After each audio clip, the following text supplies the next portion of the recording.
Okay, sorry about that, guys.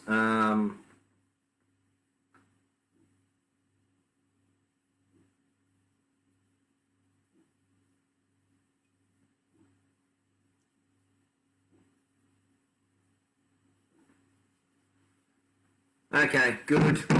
I can confirm that I actually have power and that it's not going to restart again. So, let's. You can hear John, or you can't hear.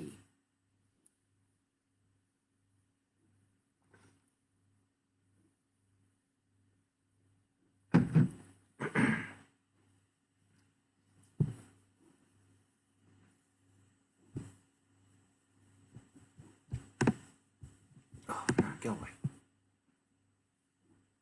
All right.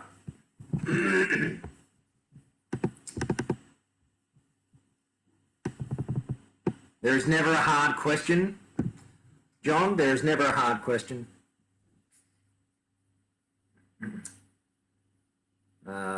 Only the ones who can't dribble enough shit to be able to answer it. And unfortunately, I am one of those people. So I'll never be able to not answer a question. Confidence is key. All right. Hey, Bruce, nice to see you. Very nice to see you, Bruce. So...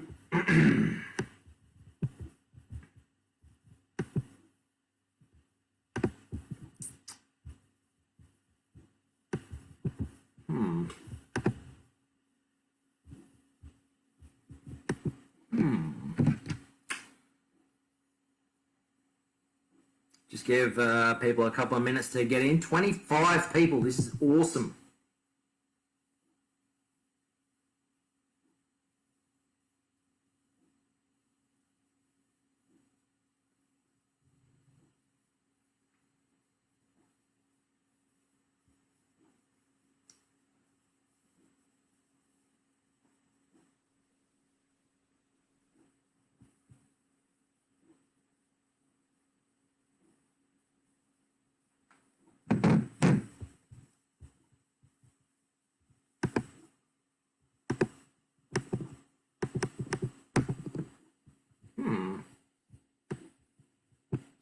Well, I'm a little stumped.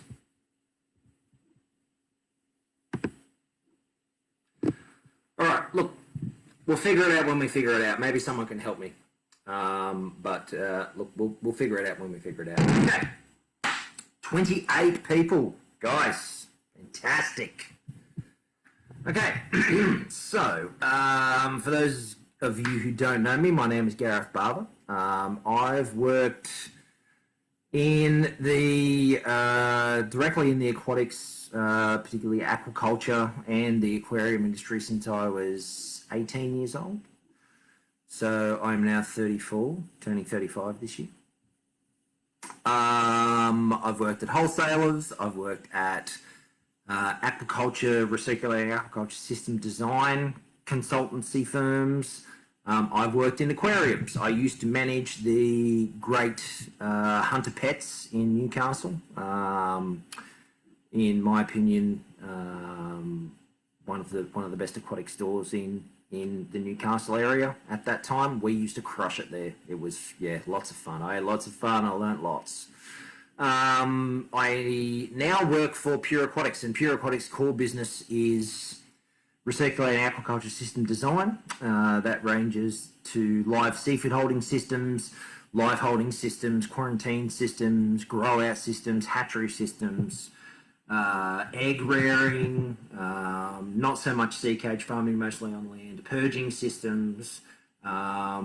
We do everything from equipment design right through to full package installation and commissioning. So, yeah, it's the next sort of level to aquarium filtration and that sort of thing. So, yeah, that's where we specialise in, and it's been a passion of mine for many years. So, love my job. Work with a great bunch of guys. And we've actually worked together. I've worked with my directors, Lindsay Hopper and Brian Wicker, since I started working in the industry at the age of 18. So yeah, we've been doing it for a long time. So, firstly, I'd like to give a big shout out, congratulations, and appreciation to Paul Talbot. Paul lives and breathes this industry, much as John Bailey does, who I was mentioning before. John has started this. Paul has started this group to try and bring us all together. And this is what we're trying to do here. We're trying to bring everyone together. We're trying to work together to better ourselves. We're trying to work together to better the industry because, and I've been saying this nearly ever since I started in this industry, we only get to where we've got to go if we work together. So we really need to band together, especially in these times where there's a lot of things happening to the pet industry and the aquarium industry. So yeah, thank you very much, Paul. If there's anyone that should get an award for service to this industry lately, it should be you, and you're the one handing them out to other people, mate. So I respect you very much, and thank you very much for all that you're doing. Paul's been kind enough to allow me to do this Q&A. I saw it as an opportunity for everyone to get together, to have a bit of a talk, and bounce some ideas off each other, help each other, because again, we get nowhere unless we help each other. So I've had some great feedback over the last couple of weeks for people that had some questions that they wanted answering. And so I'm going to start with those, because those people that took the time to ask questions and get their name on the list, I'll answer those first, and then we'll jump to live chat. If anyone's got any questions, any issues that they might need solving, that they want me to spitball and troubleshoot with them, or they have, or if there's not, I'll just keep talking about areas of interest until we get bored and the drinks run out. So let's get started. So the first question I had was from Christian Hoffman at A1 Aquarium World. Christian also has a little bit to do with the lure. Christian, I know Christian from way back when he was breeding clownfish at Coral Coast Mariculture, and then right up until now. So known Christian for a long time, and he really knows his stuff. So he asked, what is the influence of ORP? And I've expanded that and assumed, what is the influence of ORP on water quality and biological processes? And also the second part of his question, the relationship of disease manifestation to do with stress events. And I'll tie that in with ORP as well. Okay, so ORP is oxidative reduction potential. And what does that mean? That is the potential of your water to keep itself clean or to clean itself. Now, very high ORPs can be used to sterilize water. Moderate ORPs are a good indication of good water quality. Lower ORPs can be an indication of higher biological oxygen demand, dirtier water, more waste in the system, and so forth.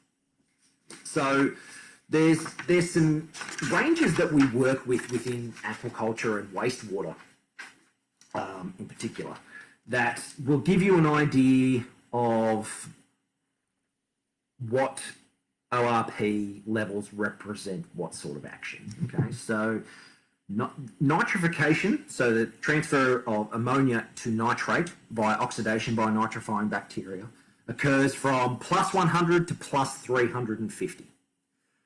That is a good indication that you need healthy water to have a healthy biofilter. And your biofilter works better if the water's cleaner. If your ORP is higher, your biological oxygen demand, or BOD levels, are going to be lower. If they're lower, you will get higher nitrification. It all works together, okay? So biological phosphorus removal. This is an interesting one that will tie into another couple of questions later on down the track from Anya. Biological phosphorus removal works from plus 25 millivolts to plus 250 millivolts. So biological phosphorus removal can be done directly by bacteria, but biological phosphorus removal is actually carried out by nitrifying bacteria and other bacteria as part of cellular respiration. So to control phosphate in a biological manner, keeping your water nice and healthy, keeping your ORP high, keeping BOD low is very important. So an indication of ORP being better water quality means less nutrient means less algae, so on and so forth. You're starting to get the idea. Denitrification is from plus 50 millivolts to minus 50 millivolts. And if anyone has ever used a denitrifying filter that has an ORP controller on it, they'll be able to reference this relationship. Denitrification, anaerobic dissimilatory denitrification, so taking nitrate and turning it into nitrogen gas and gassing it off, occurs in the absence of oxygen. So less ORP means less free radical oxygen in the water, and that relating to millivolts matches up with denitrification as a process.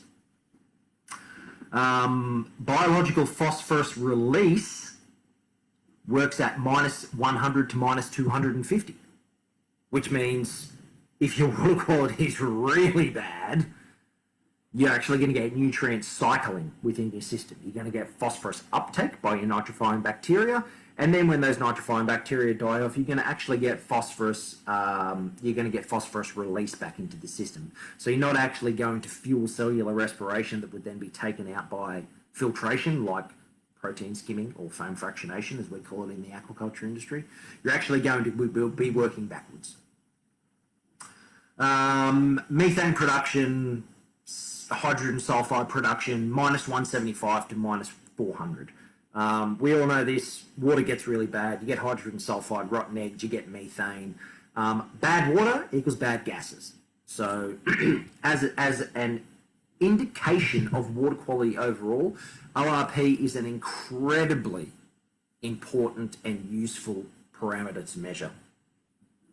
Now, how do we change ORP? We get better filtration. Water changes, that's easy. To constantly impact ORP, ozone or hydrogen peroxide. Ozone and hydrogen peroxide need to be dosed in a controlled manner. Hydrogen peroxide can be dosed manually. Ozone, in my opinion, and a lot of people who work with ozone will tell you this, must always be used with an automatic ORP controller. That makes it safe, makes it reliable. But like any other digital control or electronic control item, anything electronic, it does need to be taken care of. It does need to be calibrated. So to get the best out of your water, sometimes you got to go the extra mile. If there was one particular item or filtration unit that people would come to me and say, I've got biological filtration, I've got mechanical filtration, what else would you recommend? The number one thing that I always say and always will say is ozone. It is so powerful for maintaining water quality. It is unbelievable. And if anyone ever wants to shoot the breeze and talk to me about that, you can find me at Pure Aquatics. If you go to pureaquatics.com.au, my phone number is under my name, under our team page, or you can email me at gareth@pureaquatics.com.au, and I would be quite happy to chat to you about anything to do with ozone or anything to do with anything, really, if you need help. So to give you an idea of how powerful ORP is and how powerful ozone is, generally speaking, if I had a aquatic system, and let's take, for instance, a high-density barramundi culture system, and I was feeding 100 kilos of food into that system a day, and I wasn't running ozone, I would expect my water to be very tannin stained. I would expect my water to have a lot of suspended solids in it. I would expect my water to somewhat struggle to a certain extent to keep up oxygen, and I would have to add more oxygen. If I was to add ozone to that system, I could eliminate tannic staining from the water. I could drop out suspended solids by microflocculation of particles. And that essentially means sticking small particles together to make big particles so they can be more easily removed by filtration. The OH&S issues of ozone usage. Very interesting question, Bruce, and I'll answer that in just a second. Thank you for reminding me. It will lower biological oxygen demand by sticking those particles together and getting them out before they can break down. By removing waste particles from the system, you remove biological oxygen demand and competition for that oxygen within the biofilter. That biofilter then has very little blocking of the biofilm, which is the colony of bacteria that occur on the outside of your biological filtration media. It reduces the amount of oxygen demand within the system, so the nitrifiers and all the bacteria in your system, and you will have multiple strains of bacteria in your system, have more oxygen to access. And we can see either feed rates increase for the same amount of residual ammonia within the water. So say you maintain a residual of 0.25 parts per million of ammonia. You can feed more, sometimes up to 30 to 50% more food per day. Or you can drop your residual ammonia levels right off. What benefit does that have? Better water quality, faster growth, healthier fish, less disease. So ORP, just by itself, as a water quality measurement device, is incredibly useful. Add a filtration unit like ozone that is going to enhance your ORP so that you can dose that in relation to ORP, and you've got yourself a very, very powerful water quality maintenance system in general. So it's very nuanced. There's a lot more in it than that. But I hope that sheds some light on ORP, for lack of a better description. And as I said, if you ever want to talk about it, give me a call. OH&S, Bruce Newell. Now, Bruce runs has run aquarium maintenance before. He runs a zebrafish research facility as well. I recently caught up with him at an ANZAC conference. I hadn't seen him for many, many, many years, hadn't talked to him for many years. So it was great to catch up with him again. The OH&S issues for ozone. Now, most of your protein skimmers, commercial protein skimmers or foam fractionation will have vents, will have to vent the ozone out of the room. There are ambient ozone monitors that are available. I will get to peroxide in just a second, Shane. So you can vent off gas out of the system. Now, ozone has a half-life of about 30 seconds. And if it comes into contact with organics or anything that it can oxidize, it breaks off almost immediately. It is super reactive. So anything that it can oxidize is taken up really, really quickly. I understand that people like to pass it over carbon. They like to filter their air coming out of their fractionator or their protein skimmer with carbon, and that's fine. But ozone reacts that quickly that I would argue that in the majority of applications, by the time the water, from when the water hits the venturi to when it actually exits and gets halfway up the column in your protein skimmer, I would argue that the majority of applications that are controlled and sized correctly would have no residual ozone left in that water. It is that reactive. Ozone can cause respiratory problems for people with respiratory problems, so it is a concern. OH&S guidelines are, I think, between 0.1 and 0.01 and 0.03 parts per million of residual ambient ozone, and you can get ambient ozone monitor, an ambient ozone monitor to be able to measure that and alarm you. It can alarm, it can shut off the ozone generator, it can do all sorts of things. But if care is taken, it's not the big bad monster that everyone makes it out to be. I remember talking to a ozone generator manufacturer I used to deal with a long time ago, and they said, look, ozone's not really as dangerous as everyone makes it out to be. When they're making ozone generators and testing them, if their eyes start to water a bit, they crack a window. That's how blasé they were about it. Now, I wouldn't probably be that uncautious about it, but, you know, people use ozone as a medical treatment in some countries. Okay, so it's toxicity, concentration versus toxicity. They're the two things that you need to worry about. OH&S is one thing. They want you to be ultra safe, so they're going to recommend lower levels. I'm not saying what level it is that is safe and isn't safe. I'm just saying that as long as it's controlled and applied properly and you take the proper precautions, it can be very safe. Peroxide. Now, I can email this paper that I've got from the University of Florida, which goes through hydrogen peroxide dosing at 35%. Now, Paul, you'll know all about Paul Talbot, you'll know all about 35% hydrogen peroxide when we used to use it back in the Marine Boutique days. Hydrogen peroxide is ozone bonded with water, essentially. And there's various other chemicals that have that. Sodium percarbonate, for instance, which is a solid form. Strangely enough, I use sodium percarbonate to sterilise my beer brewing equipment. It's that widely used. You know, Napisan oxy-action? Sodium percarbonate is the active ingredient in Napisan oxy-action. It's the oxygen action. It's active oxygen, often called oxygen bleach. So it's a very widely used chemical. Now, hydrogen peroxide, you can create hotspots with hydrogen peroxide, so you do have to be careful. Invertebrates do not like it.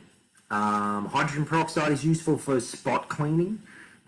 It's also useful, some organisms actually require hydrogen peroxide within their system. Certain bacteria have hydrogen peroxide reductase enzymes, which will help to regulate hydrogen peroxide production and mitigation within their cells. Strangely enough, if you ever have a bristleworm problem in your live rock, you get a pipette of hydrogen peroxide and you spray it into your live rock, and you watch those suckers race out of there as fast as they can. Then the great thing is they all float to the top and you just net them out. That's how much invertebrates hate hydrogen peroxide. Hydrogen peroxide is an incredibly useful water quality parameter tool. Now, Bruce, if you would like that, I can send it to you. I would ask anyone that is wanting information about anything to please send me a reminder email to Gareth, Gareth, at pureaquatics.com.au for anyone that would like information on anything that I mentioned tonight, because honestly, I don't think I'm going to remember to do everything. So if you guys could send me an email, that'd be great. If that's okay with you, Bruce, or anyone else that wants information. Strangely enough, hydrogen peroxide is used in conjunction with UV and ozone to create something called hydroxyl radicals, or hydroxyl-free radicals, which is part of the advanced oxidation process, or AOP, which is even more reactive. To give you an idea, we destruct ozone with UV, and that is the byproduct. It is safe for water treatment, ozone, hydrogen peroxide, and AOP. It breaks down into oxygen and water. Ozone breaks down into oxygen. Hydroxyl radicals just oxidize stuff. They don't break down into anything because they're just so reactive. They're just floating around in the water because they're a byproduct of UV and ozone, or hydrogen peroxide and UV, or combination of all three. The thing with hydrogen peroxide is it's a consumable. The great thing about ozone is you can produce it on site. The bad thing about ozone is it's another piece of equipment you need to maintain. The good thing about hydrogen peroxide is you can buy it for the amount that you're going to use, and you can use it up fresh. If it goes off, you can throw it out. It's not that much of a capital outlay, whereas ozone is. Each have their pros and cons. Each have their uses and their place at which you can use them. Hydrogen peroxide for, yes, Paul, thank you very much. Thank you for posting that link, Kevin. Thank you very much. That is the link to the University of Florida paper. Cheers. Thanks, Kev. So when we're talking about hydrogen peroxide use in aquaculture, Hydrogen peroxide is being used for many different species, but namely kingfish and other species that are treated in sea cages. They're treating them for different sorts of diseases like amoebic gill disease, Guillemot. They're treating them for lice. They're treating them for bacteria and fungus, all sorts of different stuff. And hydrogen peroxide or sodium percarbonate, for that matter, which is a solid form. It's sodium carbonate, so soda ash. Everyone knows soda ash. It's what you get when you bake sodium bicarbonate in the oven. It dries off the CO2 and you get soda ash. So it's soda ash bonded with hydrogen peroxide. So it's a solid, stable form of hydrogen peroxide. Farmers like to use it because it's a lot safer than hydrogen peroxide to use. You can spray it in like a blow feeder to distribute it over your ponds. You can store it easy. It's a lot safer. It's not safe, but it's not without its risks, but it's a lot safer than hydrogen peroxide. So sodium percarbonate is actually used in the freshwater industry for Murray cod for treating ciliated protozoans, like Costia and things like that. So ozone, UV, hydrogen peroxide for bath treatments or static treatments or even ongoing treatments can be used very successfully to treat protozoans and bacterial infections. I've used it successfully to treat and kill white spot very, very quickly, and sometimes within 24 hours. It does reoccur, obviously, when the termites, they hatch and they go back and they grab a hold of the fish again, but it cleans the fish right up. You do have to be careful with it, though. You can overdose, It's just like ozone. You can overdose ozone. You can overdose hydrogen peroxide. You just have to be careful. You start at a low dose and you work your way up. Unfortunately, ORP doesn't measure and react as quickly when using hydrogen peroxide as it does with ozone. So it's not as reliable to monitor the use of it's not as reliable to monitor the use of hydrogen peroxide. If anyone ever had any questions or wanted any information about my experience with that, by all means, definitely get in touch with me. Again, hydrogen peroxide was the thing that all doctors recommended and prescribed before prescription drugs were a thing. They used to use it to treat wounds. They used to tell people to take it orally as a treatment. They used to treat all sorts of stuff with it. It's brilliant stuff. It's a wonder chemical. It's like calcium hydroxide for treating pH. It's one of those chemicals that just has so many uses and so many benefits. If you are interested in using it, I can help you along the way to do your homework. But I do say, do your homework, do your research. But it can be incredibly beneficial when used the right way. Now, there is one very popular medication that is used in marine aquariums for the treatment of parasites, namely saltwater white spot. And with that particular medication, I think they say to dose it in the morning and in the night. And if you read it, it says something like carbonate-based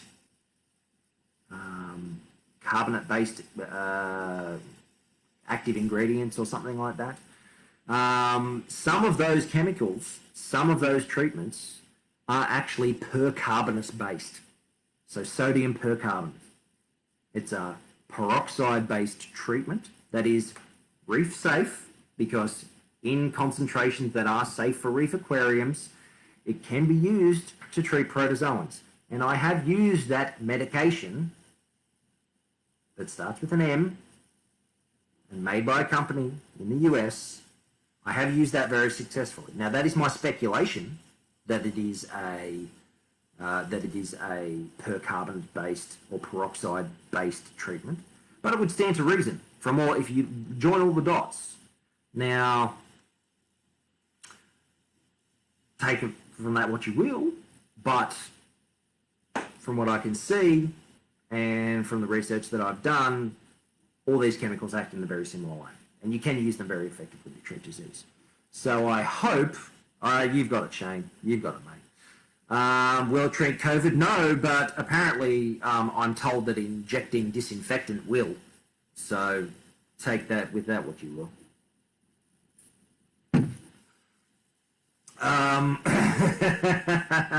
Bruce, you know me too well. We should talk more, mate. We should talk more. So I hope that answers some questions. That was a bit more of a deep dive than I thought it would be. But look, let's leave it there. If anyone has any questions, yeah, get in contact with me afterwards. Not tonight, tomorrow maybe, by email. Now, guys, I do have a day job, and I do work for a company. So if you send me an email and I don't get back to you for a couple of days, it's because I'm probably waiting for an opportunity to do it at home, because I work, you know. I will support you however I can, though, and I will get back to you. And if I don't, please continue to badger me, okay? I just probably won't be able to do it within work hours, but that's the way I'll have the email. So send it to me there. I'll get back to you when I can. Does ingesting ethanol have the same effect? I'll leave you to make up your mind about that, Bruce. You know what my thoughts about that are. We definitely ingested a fair bit of ethanol at ANZAP, so yeah, we'll just leave that there. I think you and me have got enough experience. Jeff, how you going? Nice to see you, man. Any suggestions on specific molar mass of solution as well as percent concentration? I'm assuming you mean of hydrogen peroxide. Yes, I would say 35%. And if you wanted me to send you that paper that was linked above by Kevin Erickson, but I can send it to you as well, it does have dose rates on particular species for particular circumstances. But I can help you work through dose rates, and it's always better to start lower and then go up. Now, I'm testing ethanol right now. I'll let you know how it goes. Dose rates. So, Jeff, if you've only just joined, if you have questions like that, and I've said I'm going to talk to you about that, I'm not writing this down. If you can please send me an email just to remind me, I will send that to you. Okay? You know my email, Jeff. Dose rates.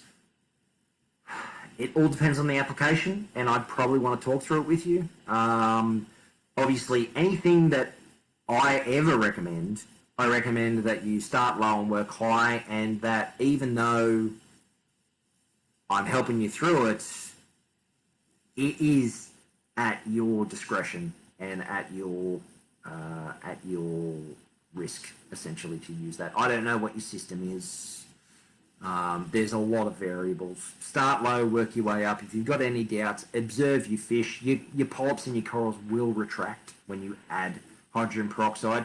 Do not ever add hydrogen peroxide to a tank with crabs or snails, or for God's sake,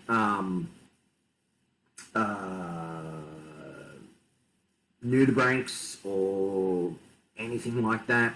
Starfish go okay with it. Shrimp will get nailed by it. Don't add it with anything that can release poison. So sea cucumbers, big no-no. No shrimp. Anything, if you've got a tank and you just want to add peroxide for the sake of adding peroxide, and you've got a $500 goby shrimp pair in there, or a goby that you pay $500 for, and you're just adding it for the sake of adding it without actually needing to add it, don't add it. Like, unless you really want to walk the line, just steer clear of it. If you've got any questions, it's not worth it. Sharks, puffers the same? Yes, I would say so. Start low or bomb the tank? Yes, definitely. Sharks don't like ozone, so it would stand to reason that they don't like peroxide. I would never put ozone on a shark system. If I was putting ozone on a shark system for a large display aquarium, like an oceanarium, like Sydney Aquarium or something like that, I would treat it with ozone, and then I would run it through a metric butt ton of carbon before I put it back in the system. That's how cautious I would be. I would also probably run it through a destruct unit and then probably again through UV to destruct any residual ozone there. You cannot be too careful. They're a scaleless fish, and they just don't like ozone. Same with rays. Rays don't like ozone. I would caution that they probably don't like peroxide either.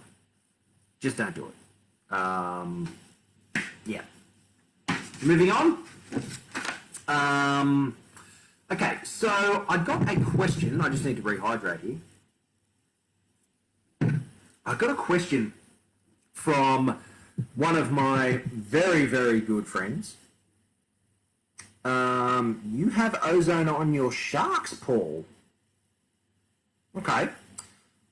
That half-life might be chewing it up. I would be interested to talk to you about the overall volume of your system and also the amount of ozone that you're putting in so I can calculate concentration, and then that would probably give me a little bit more of an idea.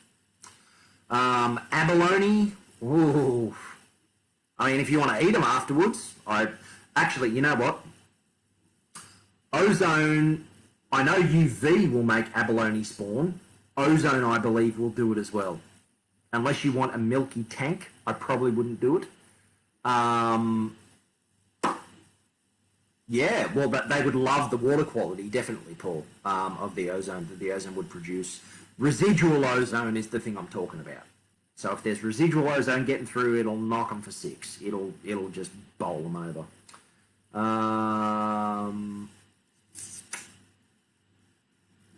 So yes, we'll continue on.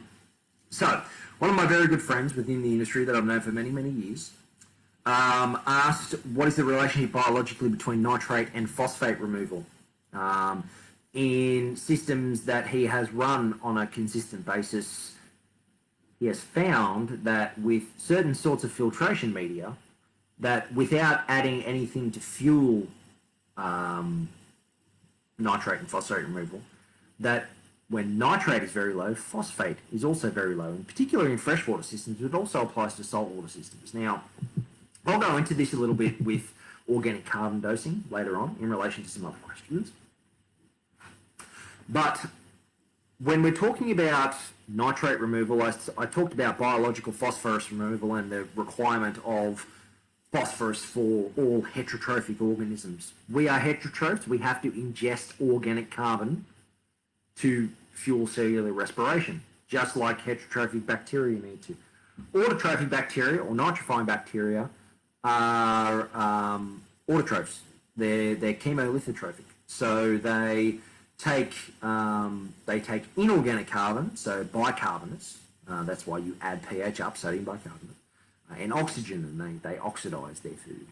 Heterotrophs don't do that. They eat their food, and they break it apart. That's why when you have, and there's two sorts of nitrate removal that we'll talk about. One is called assimilatory denitrification, and one is called dissimilatory denitrification. Strangely enough, both require phosphorus. Dissimilatory denitrification, which we are talking about now, without fueling bacteria with organic carbon, works in oxygen-free zones where it takes nitrate and converts it to nitrogen gas. So when that happens, it takes up phosphate, but you also get biological phosphorus removal in these oxygen-free zones. And it breaks it down through various stages into nitrogen gas.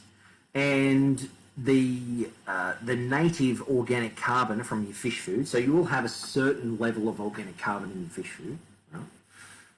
And in the waste that your fish produce, that is used to break down the nitrate and the phosphate within the system.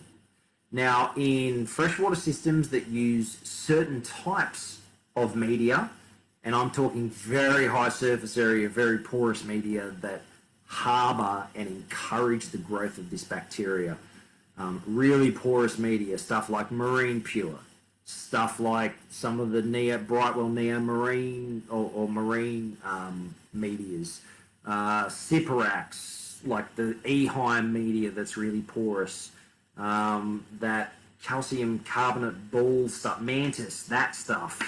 You know, some of them do it better than others. I've had brilliant results with Marine Pure, I have to say. I run Marine Pure in my tank. I used to sell Marine Pure by the bucket load. I'm not getting paid by marine people to say this. It's just a fact. It works. It's a very, and other medias do work as well. I've used plastic bioball media. I've used plastic moving bed media. It's all about how you apply the media, but certain medias do it easier and better than others in certain circumstances, right? So when it's removing nitrate and phosphate, because it's just creating such a massive surface area, this stuff, and you could do it with live rock, you could do it with gravel, you could do it with sand bed, you could do it with all sorts of stuff, right? It's removing the nitrate efficiently, but it's getting that much biological biomass to the system that it's removing the phosphate as well. Now, it's not going to happen in all circumstances, but the Redfield ratio dictates that the Redfield ratio is made from phytoplankton, right? So it's 106 parts per million of organic carbon to, I think, 18 parts per million nitrate to 1 part per million phosphate. I think, or 16 parts per million nitrate to 1 part per million phosphate. So you need 106 parts per million of organic carbon to reduce 16 parts per million of nitrate, while simultaneously also needing and reducing 1 part per million of phosphate. If any of those factors disappear, you become limited in that element. So if you don't dose organic carbon, you've got high nitrate and phosphate. By adding organic carbon, you can lower that nitrate and phosphate. That's what you do when you vodka vinegar sugar dose, or you use Nopox, or you use biopellet. If you have excess organic carbon and you have excess phosphate but no nitrate, you are what's called nitrogen limited or nitrate limited. By adding extra nitrate to the system, you can fuel the uptake of more phosphate and lower the phosphate. Now, I did a lot of experiments with this when Redfield ratio organic carbon dosing was fairly new. I once upon a time wrote a blog. It's still up. I can send that to people if they want. It's got a lot of different subjects on it. I haven't dosed it. Life got away. That's another story. I might get back into it. But if you were to read that, you would hear about nitrogen or nitrate limitation. I was adding Seachem Flourish Nitrogen, which is a blend of urea and nitrate, and I believe they use potassium nitrate in that. And I was nitrate limited, and I had 4 parts per million of phosphate in a phosphate-loaded system. So the phosphate was bonded to all the calcium carbonate in the system, so into the substrate, into the rock. It hadn't been taken care of for about 5 years. Okay, it was bad. It was real bad. I was fighting phosphate for, I think, about 8 months in that system with this regime that I'm about to talk about. And you drop the phosphate and it'd be back to 4 parts per million the next day. So it'd drop out of the system and then it would move from high concentration by diffusion to low, from high concentration in the rock to low concentration in the water. Okay. I had 4 parts per million of phosphate in my water. I dosed, I think, 3 mils of Flourish nitrogen into the system. Within 3 hours, it had dropped to nothing. The next day, it was back up to 4 parts per million, and I continued to do that. And I went through litres of Nopox and litres of this Flourish nitrogen, and it works. It really works. You can also become phosphate limited as well. And strangely enough, when we were talking about this, back when Chris Brightwell actually still owned Brightwell Aquatics, 105 to 16 to 1. Thank you, Bruce. That's what I was looking for. When Chris Brightwell still owned it, I know Chris Brightwell very well. Obviously, he doesn't own Brightwell Aquatics anymore. I was one of the guys at Aquasonic who originally brought Brightwell into Australia, back when Aquasonic were distributing it many years ago. Brilliant line, brilliant guy, brilliant chemist.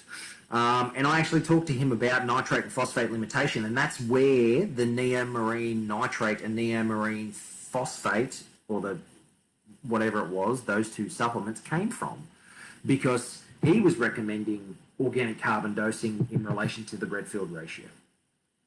So that's where that research sort of led to, with my experience and his expertise. So it all works in, and this is how, by increasing our knowledge base, we can work together to better the industry, to better our products, to better our understanding, to better our processes. So it's all about, sharing. Yes, yes, Paul, that is carbon nitrate phosphate. Don't pee in your tank. No, don't pee in your tank. But urea will actually break down into ammonia eventually. So take that as you will. We use it as fertiliser in aquaculture for fertilising ponds to start phytoplankton blooms, to dose larvae into prawns and fish. Monoammonium phosphate. Obviously, it's got ammonium and phosphate in it. It's green. So DAP, diammonium phosphate, that you use for your garden. Use that in aquaculture for the same reason. So the organic carbon, the Redfield ratio for bacteria has actually been theorised to be closer to 50 to 10 to 1. I haven't done the maths on it. Someone that's a chemist probably could. It's too long and too many beers between when I was doing it then and now, so I don't know how much I could help you. Take that as you will. But the point is it works. And again, I'm not getting paid by any of these companies. I'm not selling them. I'm definitely not selling the products. But if you're ever looking for an organic carbon supplement that is really predictable and really reliable with predictable results and readily available, I cannot recommend NO3PO4X high enough. I have used it by the 5 litre jug. It's brilliant stuff. The research has really been done on it. Red Sea have done an awesome job on it. It is, without a doubt, probably one of the most influential products within this industry at this point in time in relation to organic carbon dosing and nutrient reduction and control. It's really a fantastic product. If anyone ever wanted to dabble and dip their toes into organic carbon dosing, I would recommend NO3PO4X because it is so reliable and so predictable. So, yeah, there you go. That's what it does in freshwater. In saltwater, obviously, you can manipulate that organic carbon ratio, the Redfield ratio. But to the person who asked that of me about the nitrate and phosphate removal,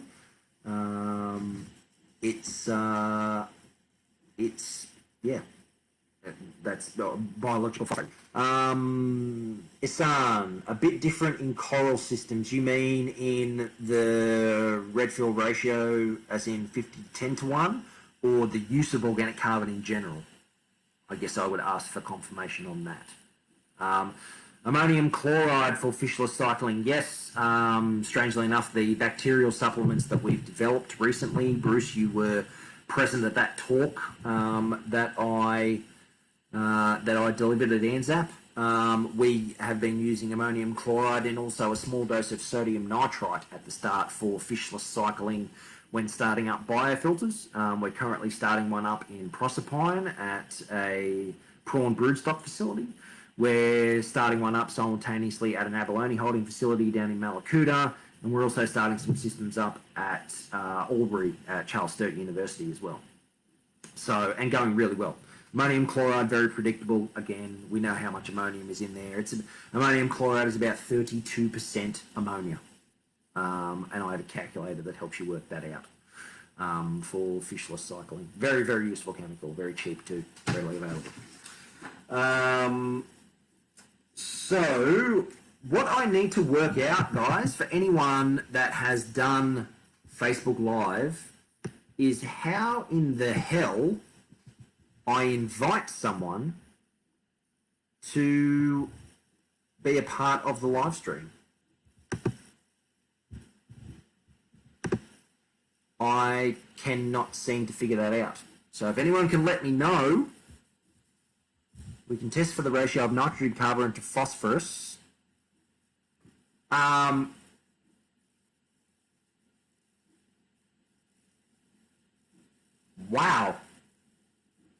We might have to talk a little bit more, Hassan. That's very interesting. Tag them.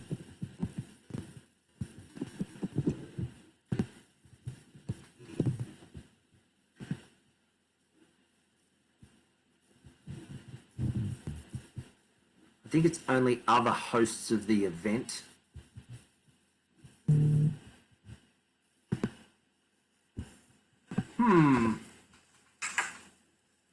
Okay, so while we're waiting for Isan to get ready, this is our guest.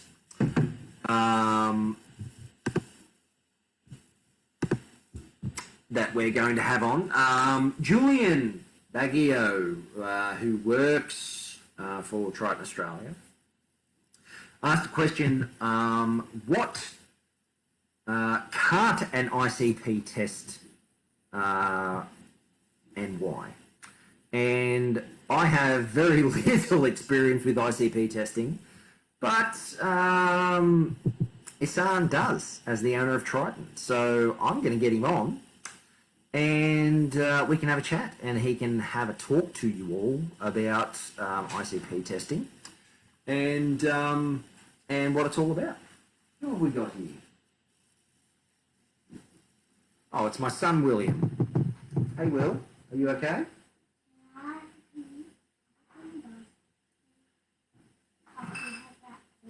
Yeah. I'll come and see you. Okay. Okay, so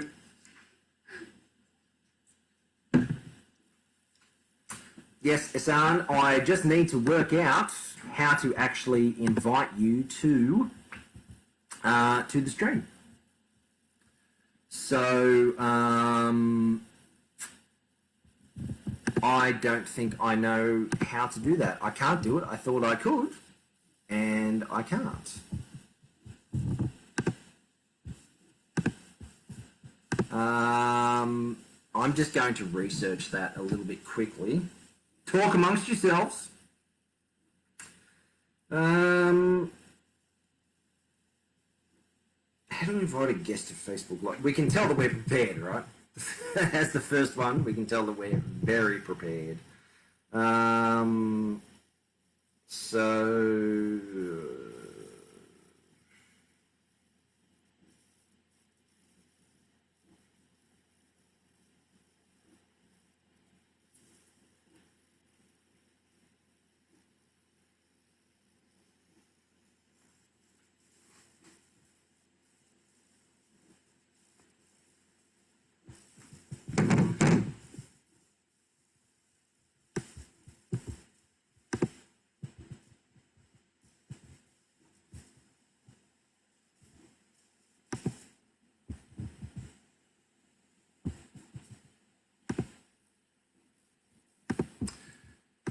Well, this is awkward. I can't figure this out. Stream health, polls. Maybe? Have a comment from the guest and it should give you an option. Yes, I've tried that and it's not letting me. Stay on this page. Messenger, friends.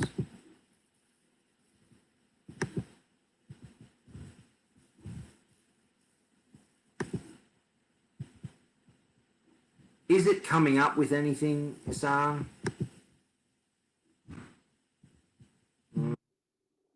No, that's Messenger. That's not right. That's not right. Oh, look out. Bruce is helping me here too. Tap the live icon at the top of the news feed of your profile or page. Tap the live with. Okay.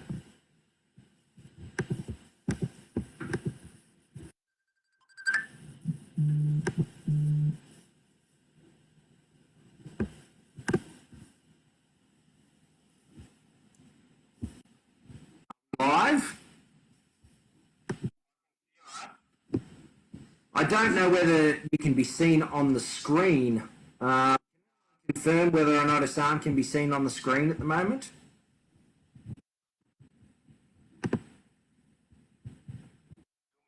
Yeah, the problem is that we're already here.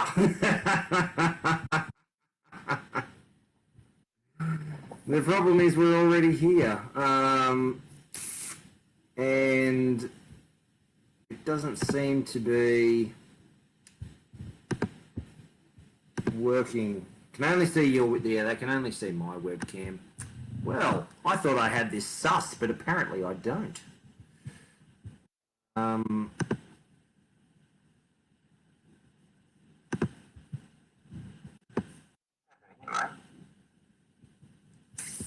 I don't know. Can anyone hear Isan at all?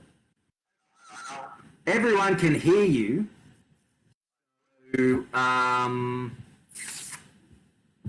Why don't you start talking about what an ICP can and can't test, and also if you can shed some light on aragonite testing. And Shane Coleman had some questions on whether or not trace elements were dissolved in calcium reactors and things like that with different sources. If you could just give us some information on that, Isan, and doing that, I'll see if I can try and fix this problem. You still there? Hello? Yes, I'm still here. Yeah. Okay, and everybody can hear me still? Everyone can hear you as far as I know, yeah. Good one, mate. So, actually, I can hear myself it's pretty crazy. But anyway, You might have to mute yourself on the stream. like, You might have to mute the stream, I think. alright, mate. So ICP testing is, very often overestimated, to be honest.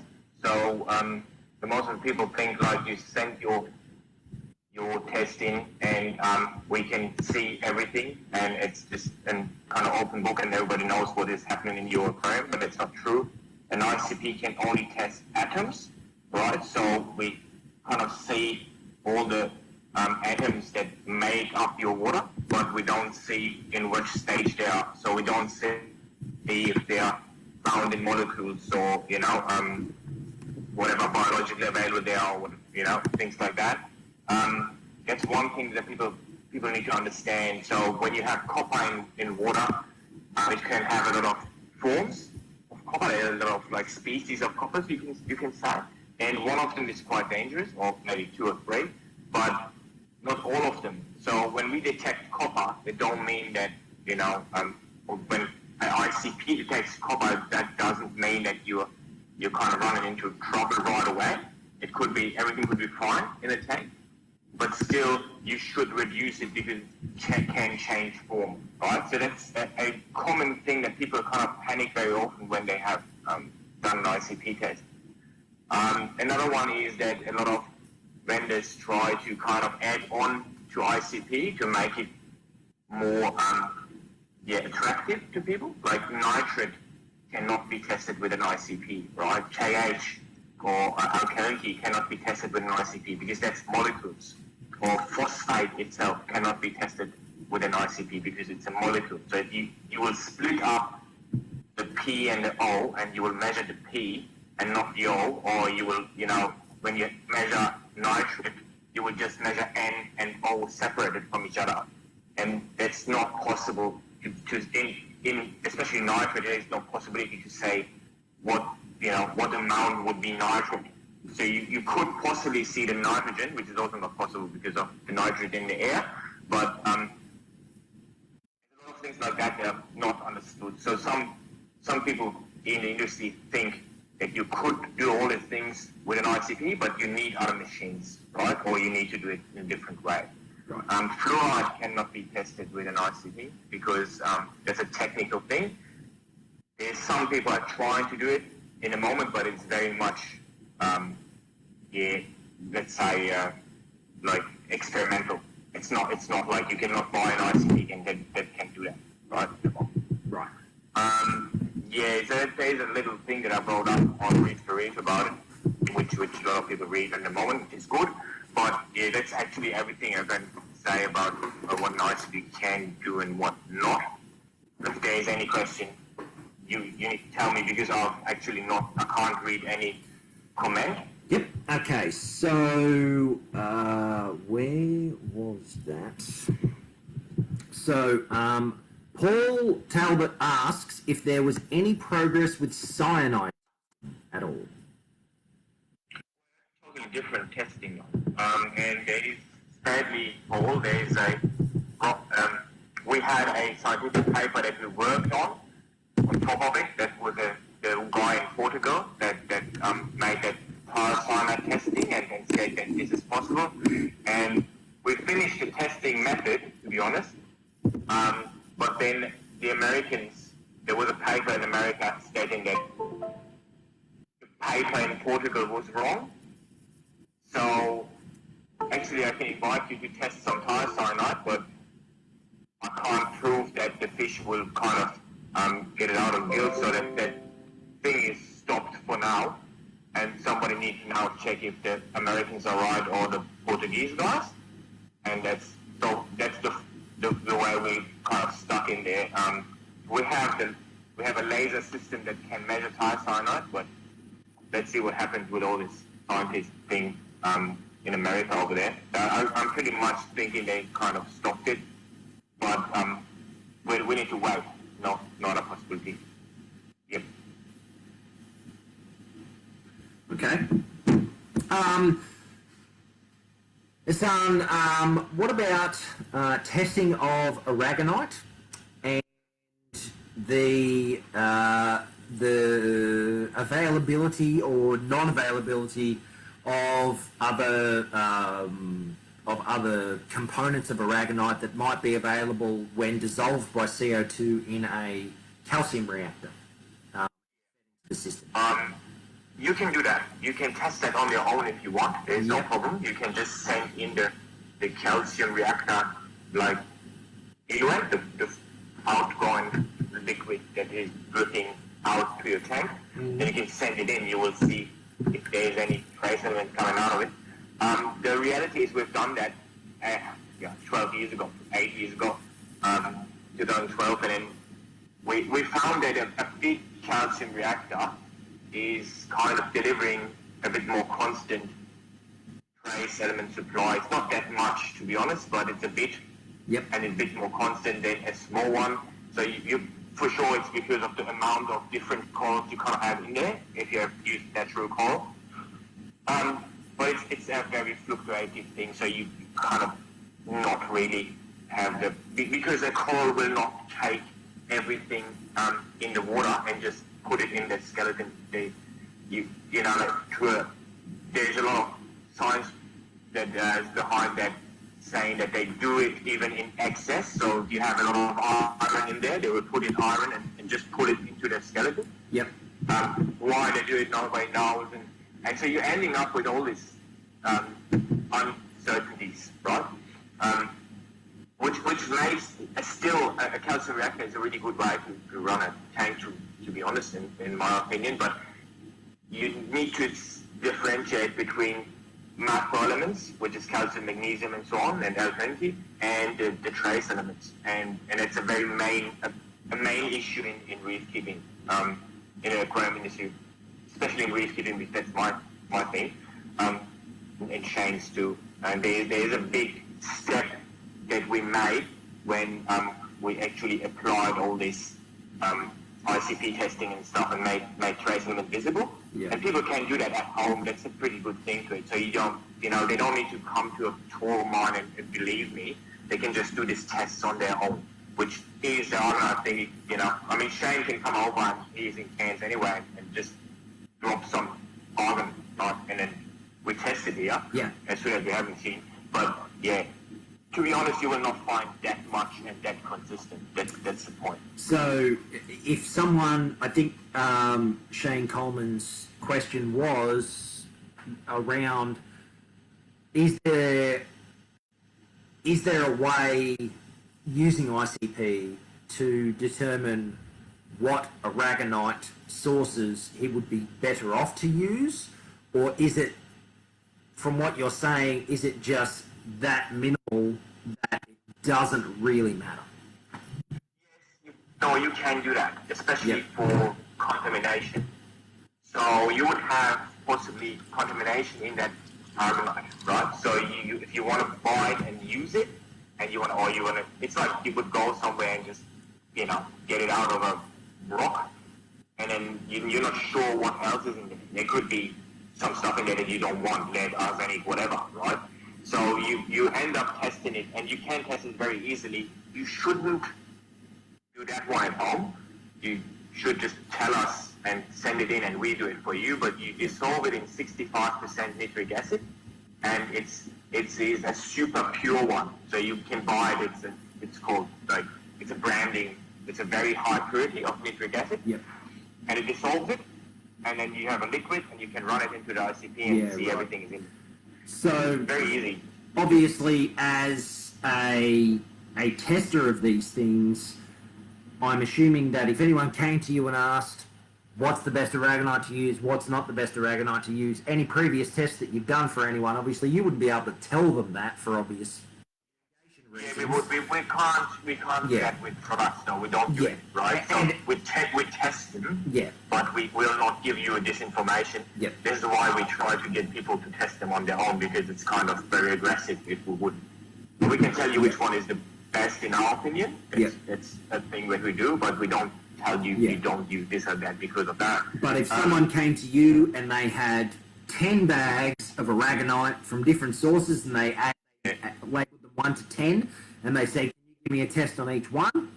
You can do that. Yeah, we can do that. The thing is that you need to understand, since 2008, in 2008 a lot of people hated us because you could test for so many things at home, and you kind of opened up a lot of transparency to people at home.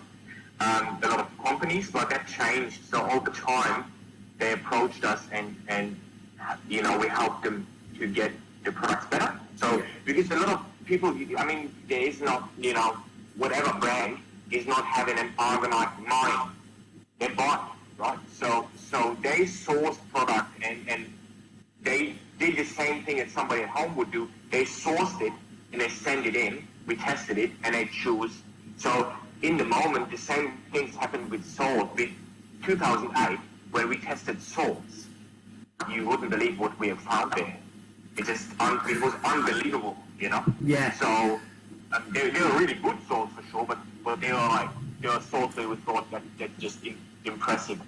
What Shocking, I think, is what you're trying to get at. Shocking, right. So but nowadays, after that, years of testing and years of availability of ICPs, and they're everywhere now. We have 4 laboratories around the world. You can't get away with it as a producer. So you adapt, and kind of that industry changed over to a bit of a more controlled version of what it was before. So I would say just, I'm not that concerned anymore. If I would be a hobbyist without an ICP, because there's so much visibility in the times, it's getting better. It's keeping people honest. It's keeping people honest. It's it's a pressure. You can't get away with everything anymore. Right? That's right. So you have lead in your salt, you're done. And people will find out. They will find it in the tank. They will search for the source, and they will find it in their salt. You're done. You don't need to sell any salt anymore. So the reality is there is so much visibility that inhibits these bad things. Still, there are possibilities for contamination in production. I'm producing thousands of bottles and Tetra Paks or whatever every day. So you need to have quality control in place and things like that. And still, there can be something that you have in one batch, some shit, and you get rid of it. But these things happen. So we get a lot of people, a lot of companies testing with us too. They just send in stuff. Magnesium chloride is one of the things the Americans test a lot. We can see that. We see blood, So they have a sourcing problem with magnesium chloride. So they try to find a good one. And it's a lot of things like that. Just I would say that all the people that do it. If you're very serious, you want to really know what you're using, you can just send whatever in. You just tell us, and we'll tell you if we can test it or not. But if we can get it liquid, we can test it. That's the point. Yeah. And guys, just this is what I'm talking about with using our collective knowledge and information to better this industry. This is a resource that we all now have. And Ehsan, working with Julian, who used to work for Cairns Marine, and we all know Julian, are now in Australia, in Cairns. Triton Australia are now a thing. We have the ability to increase our knowledge base, to use this as a resource to find out potential things that might be wrong, and to better ourselves. And this is even for people that are producing product. You know, do you have a product? Have you had a few complaints about it? I can't figure out what's wrong. Hey, I might go and get an ICP test done on it. I might talk to these guys who know the ins and outs of water chemistry that can help me to better my product, better my process, better myself, better my procedures. This is what we're trying to get to as this group and this industry body, is to better ourselves, improve ourselves, show us that we are a force to be reckoned with. So it's use what you have at your disposal, and don't be afraid to say I don't know. I mean, I learn something new every day. Every single day I learn something new. So don't be afraid to lean on other people within the industry. We want to help you. We want to help. So it's, no one knows everything, and this, as we're talking to Ehsan, it's a fantastic resource to have this ICP testing available to us all. And he'll be able to tell you whether or not he can help you. Yeah, well, it's the right way to see this. It's a tool, right? It's a tool. That's what it is. All we've done in the past in the aquarium industry, they've all been tools like whatever, ethanol or whatever. Yep. But the nice thing to this tool is you kind of find things in the aquarium. So you're not testing the water. You don't start testing the salt. You test the aquarium first. So if there is a problem, you start searching for the source. This way is different to what it was before, because there was no possibility to do it the other way. It was guessing. It was process of elimination until you found something that worked. Correct. Now, so we have, with the Horniman Museum, we have found, in the early days, we were doing a lot of scientific work with them in coral spawning. The Horniman Museum, a lot of people know Jamie Craig, and he had a very simple problem. It was a zinc relieving valve, right? And it was his freshwater valve. There was a freshwater valve that got corrosion and dripped into a 15,000 liter tank. And then he had said, oh damn, where is this zinc coming from? So he tested everything until he finally found this thing. And that's what I mean. I mean, he could have tested his salt and everything before he put up that tank, but that's not the right way. So we had one guy in Switzerland that found in his source water, he found 100 microgram of copper. It's pretty high. It's a lot of copper kind of for a coral tank, right? And he panicked. Totally panicked. And I said to him, mate, send the water up your aquarium, not the water that you use, your tap water kind of. You send the water from your aquarium. And he sent it in, and there was actually no copper in his tank. It was being biologically assimilated. The humic acid got it and then transported out of the tank. Humic acid, that's a very interesting process that a lot of people are using now, bonding heavy metals with humic acids. Maybe that's a subject for another time. Something like that definitely have it, because we've not found anything in there, and we tested it like 12 times to make sure that there is nothing. But he would have panicked the other way. Yeah. Right. So in the first place, so that's what I always say. Like first of all, the result is your tank water. You test your tank water. That's the first thing. And if you don't have any problem there, you don't go crazy. You're fine. Yeah. You can search for argonite. You can test for whatever phosphate removers and whatever you put in there. But don't panic if there's nothing in your tank. And guys, this brings us back to what I was saying about toxicity versus concentration with hydrogen peroxide and sodium percarbonate and things like that. There's a certain point that you get to where everything will be toxic. You can actually kill fish by adding too much magnesium to their water because it stops their muscle neurons from firing and actually stops them breathing. You can, same with copper, toxicity versus concentration, like we're just talking about. If you're only doing a 10% or 20% water change a week, and you've got a hell of a lot of organic matter and things that are using up copper within the system, it's never going to become a problem. So it's toxicity versus concentration, and with these ICP tests, you're actually able to pinpoint that. You're actually able to test for that. Now, Julian actually reminded me to ask you about the Redfield ratio, about what you were asking about, and what I was very interested about with what you'd been testing. So if you could maybe just let us know a little bit about that. Yeah, as long as it's not taking up too much of your time, Ishan. Okay, everybody's sleeping. I have 4 kids. All of them are sleeping. Great. It's awesome. It's awesome. Yeah. So yeah, the Redfield ratio though. I'm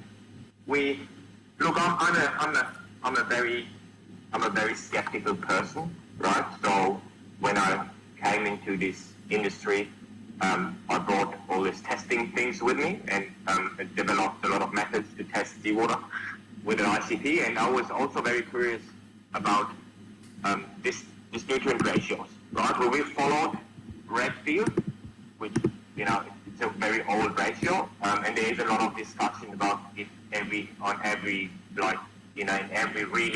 place on this planet, the Redfield ratio really is the same. There's a lot of, arguing about this in the moment. A lot of arguing. I'm not into it. I'm just okay with it. Yeah. But again, what we did is we went from the other side. So what we did is we did this mass testing of aquariums, and we have NDOC testing. It's like the next generation of testing aquariums. To be honest, it was ICP, and nowadays the next one that is NDOC that we brought into this industry. And NDOC measures nitrogen, not nitrate. So all nitrogen found in the water. It measures organic carbon, inorganic carbon, and the ICP measures phosphorus, right? So you get a complete picture of your water when you measure these two things together. So ICP and NDOC. And what that showed us was that the ratio of Redfield is correct for sure in that, in Little Canton, but that don't mean that it should be the same in your water, and it's actually not the same in the water. Is that in relation to heterotrophic bacteria and the uptake of nitrogen and phosphorus? Well, look, the uptake is the other way again. So we want to be able to understand what amounts we need in the water for the animals we keep, right? Yep. So it's a similar thing like you would try to find calcium, right? So if you look at calcium, we went to seawater, we tested seawater, not us, the aquarist in the past, and tested seawater's calcium amount, right? And then he said, I need 420 calcium in my tank if I want to keep a coral alive. Because that's what it is in seawater. This is where they're coming from, right? If you would have tested the amount of calcium in the skeleton of a coral, that wouldn't really help him because it's, you know what I mean? It will show him that there's calcium there. Yep. But then in relation to magnesium, if you look at seawater, there is a 430 calcium, 420 calcium, but there is 1,320 magnesium. You will not find that in a coral. You will not. No. Right? So it is similar. This is not that bad. It is similar to this. So what we want to know is what parameters we need to keep as an environmental parameter, and what happens then with it in the bacteria and so on, right? Yep. So we looked at, and then there's a lot of things about organic carbon, because organic carbon is not only things that like fuel is organic carbon, right? So just fuel, like real, fucking, 91 Ethanol. octane. Yeah. So you end up with ethanol, sugars, acetates, starches, fatty At the moment, acids, anything their like that. company is selling you calcium formate. It's pretty new. They sell you it's ant acid formate. It's what ants inject. Calcium right? formate, did you say? Yes. Yep. Yes. Yep. So it's pretty new. People do that, and we can see that right away in the tanks. So the problem you have is you're dosing blind. If it's nitrogen, you're dosing blind. You measure nitrate, you don't measure nitrogen, right? If it's phosphate, you dose phosphorus. Kind of, that's all right, but it's still blind. And in the case of organic carbon, everybody out there is dosing blind. It's not measured. So you need to understand that the controlled way would be just measured. And the only way to know how much you're using is to do it slowly until you get to the point where you get nitrate and phosphate levels where they're supposed to be, but then you still don't know what your organic carbon levels are. You just know that there's enough in there to reduce your nitrate and phosphate. And often these things change in an aquarium. So, with the amount of bacteria heterotrophic or not, a lot of things like that can change, right? The uptake can change. There is a proof that even colds can take a bit of it. It's depending on which kind of organic carbon you're using. Is it very easy to break down or is it difficult to break down? So organic carbon is not that easy like vanadium, manganese or whatever. This is just an atom, but this kind of stuff is very crucial. It's very, very fast too. It can go wrong very badly because it can take all of your oxygen out of the tank. Yep. Like ORPs. So it's maybe for the industry, people are used to it, they will do it, but it's quite difficult for somebody that just has a tank. And a lot of things like that, you can see. You need a set point of all of these things, and what we did is we measured seawater everywhere, we measured a lot of aquariums, a broad band of aquariums, and we have a kind of survey system in the back that people can click if they have problems or not. Yeah. We asked them, do you have cyanobacteria, do you have RTN, do you have no problems with the aquarium? And it's not like really, I'm always saying that this is not like something that you need to review. It's just that we put out ratios that we measured showing less problems in an aquarium or no problems, right? So we defined that ratios that we call Triton ratios. I posted up a link in that thing before. I don't have it anymore, so maybe Julian can post up a link. But you can read them up. It's also related to the inorganic carbon. So inorganic carbon, organic carbon, a ratio between nitrogen and phosphorus. There are scientific papers stating that there is no nitrogen limitation for a coral. I'm not 100% agreeing, but it's true. A phosphorus limitation, a low phosphorus, high nitrate or high nitrogen is way worse for a coral than low nitrogen and high phosphorus, right? Yeah. So that's and I agree with that, but it's a bit killing them because it stands to reason because they need because the zooxanthellae algae need nitrogen and phosphorus. So if they have no nitrogen available, but they have excess phosphorus, they can't access that excess phosphorus without extra nitrogen. So what will happen? What will happen is they will not reproduce, so they will just stay where they are, and they will not use up the phosphorus.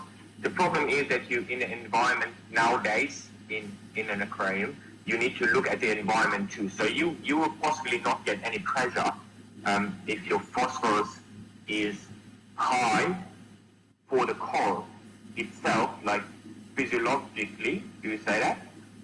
But you can get problems from environmental things, like algae can press them, cyanobacteria, all that other kind of, So you kind of need to have the whole picture, and that's what we did. We just looked at a environmental parameter, an environmental ratio for aquarium, rather than looking for a ratio that we measure out of phytoplankton. And that's kind of the applied way that we try to, that's why Triton is named Applied Reef Life Science. So we try to apply things out of science, and that's one of them that we did with NDOC. So I'm not sure about freshwater, Mike. I'm absolutely no freshwater guy, but for a reef aquarium, that's the goal you have. Like going not over 4 milligrams of organic carbon, otherwise you fluctuate the others too much, and then trying to keep the NMP in ratio to each other. Yep. Yeah. Well, your time is very much appreciated, Hassan, and thank you very much for joining us. Guys, as I mentioned, this guy is a wealth of knowledge. Julian, who works with him in Triton Australia, we all know Julian from Cairns Marine, and those of you who don't, definitely do need to get to know him. He's an absolute blast. He's a top guy. So is Hassan. And it's a resource that you guys can use. And like a lot of us in the industry, we will take the time to talk to you and help you sort out your problems. So, or any application that you might have. So, please utilize the resources that are available to you. This is an excellent resource that is available to the Australian aquatic industry. More people should be using it. And we hope to have you on again soon, Hassan. So thank you so much for dropping in and talking to us. It's been fantastic. Right. No worries. You have a great. Yeah. See ya. Bye. Okay, guys. So I hope you found some value in that talk. Maybe next time I'll work out how to get him in on the stream so you can actually see his face. Yeah, as you can tell, very prepared for this, but as I said, very relaxed. It's a fun time that we're having here. So yeah, let's move on a little bit. Before I continue, Zoe from Monsoon Aquatics, thank you so much for dropping in, Zoe. Great to see you here. Haven't talked to you in a while. We need to catch up, but great to see you. Silicate removal. So, what's the easiest way to remove it from a tank when the source or new salt water has silicates and you can't easily remove them from the source water? Well, GFO will remove silicates and phosphorus. I believe there's probably some ion exchange resins that will remove silicates. I have a couple of sources that may potentially be able to remove silicates that I could put you onto. I can ask some questions. Please email me about that to remind me, Zoe, because I will forget, as you know. Shane, I'm not sure what links to the papers you're referring to, but please email me specifics and I'll do my best to help you out. Silicates in salt water. Zoe, have you noticed that you have a lot of sponges growing in your system? If you've got a lot of sponges growing in your system, that is a very good indication that you have silicates within your system. Sponges love silicates. They thrive on them, and a potential way to get rid of them is to run them through a system that has sponges in it to remove the silicate, much like a refugium. I've seen a couple of people do that before, just like I've seen people utilise giant clam raceways to remove nitrate from their system, because giant clams are huge photosynthetic zooxanthellae factories and they pump a hell of a lot of water. They remove a lot of nitrate. So I can look into it for you. I don't know the exact reason. I don't know if silicates can actually be removed by ozone or not, but I'm guessing that it's the systems that you're running that we have put ozone on that you're still having problems in. So I would imagine that ozone does not. But yeah, look, I can troubleshoot that with you if you like. Send me an email, please, and we can talk about that further. Shane, hydrogen peroxide, ozone, etc., rather than email, post on the page. Look, Shane, if you'd like, throw a post up on the page to remind me and tag me in it, and that's just as good as emailing me. And I will endeavour to supply the information that you require. Okay, moving on to the next step. We've got to move on here a bit. It's 9:30. I'm not sure who else is getting weary, but some people might be. We're down to 20 people, which is still great viewership. But look, let's move on a little bit. Julian Baggio from Triton, Australia, asked, what is the importance of nutrient balance in the modern aquarium and the trend towards SPS-dominated ultra-low nutrient water parameters? So nitrate and phosphorus is important for all heterotrophic organisms, and that is organisms that feed on organic carbon sources for their nutrient. The animals, which are the polyps, the zooxanthellae, which are the algae, bacteria, which are fueling nutrient removal within our systems, us, our fish, our shrimp, everything. Nitrate and phosphorus balance that we just talked about is very important. I think we've talked about that enough, and you can probably get the idea of how important that is to control. However, low nitrate and low phosphate is very, very not good. I'm not going to say bad, but it's not great. This moves into something that Shane Sweeney asked me about dinoflagellates and a problem that he's seen before in systems that have no nitrate and phosphate, and that is because you don't have anything competing for any other food source for nitrate and phosphate within the system. And therefore dinoflagellates, which can act photosynthetically and also heterotrophically, have the ability to outcompete and flourish in a system with no nitrate and phosphate in it, where algae might be taking up that food as well as organic carbon and all the other rest of the stuff that dinoflagellates are feeding. It's the same thing with Bryopsis. Bryopsis needs absolutely no nitrate and phosphate once it's in the system, because it can feed directly from the substrate-water interface of the stuff coming out of the rock and the detritus that's breaking down on top of it and inside it. So nitrate and phosphorus, you need it, and you need, in my opinion, to be able to have a readable level of it in order to have a healthy aquarium. You will notice richer colours within your corals with certain levels of nitrate and phosphate within them. I'm not saying high levels, I'm saying certain residual levels of nitrate and phosphate. If you don't have nitrate and phosphate within your system, your biological system can't function properly. Jeff, if the scotch is running low, that's a problem and you need to go and fix that.